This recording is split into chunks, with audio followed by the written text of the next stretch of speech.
So we are back, and this is Imola for the perfect dry and wet setup for any of your league races. We are going to start off with the dry setup. So aerodynamics, you want the front wing aero at 50 and the rear wing aero at 31. Transmission, you want the differential adjustment on throttle at 30% and the differential adjustment off throttle at 35%, and you want engine braking at 30. Suspension geometry, you want the front two, front camber and rear camber all the way to the left, and the front toe out and rear toe in all the way to the right.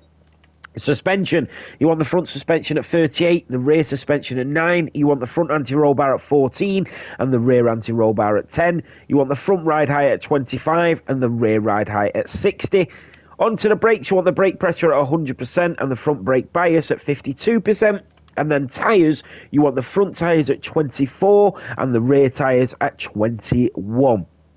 Now, on to the wet setups, newly updated on the 16th of July. So let's get into it and load that up. Aerodynamics, you want the front wing aero at 42 and the rear wing aero at 24. Transmission, you want the differential adjustment on throttle at 20% and the differential adjustment off throttle at 25%, and then engine braking at 20.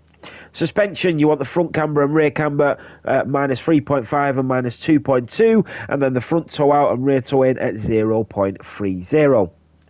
Onto the suspension, you want the front suspension at 38 and the rear suspension at 4. You want the front anti-roll bar at 14 and the rear anti-roll bar at 8. You want the front ride height at 26 and the rear ride height at 58. Brakes, you want the brake pressure at 59% and the front brake bias at 55%. And then tyres, you want 23.5 for the front and 20.5 for the rears. I hope this helps, especially in the wet winning a race around Imola. Make sure you check out the playlist for any other setups.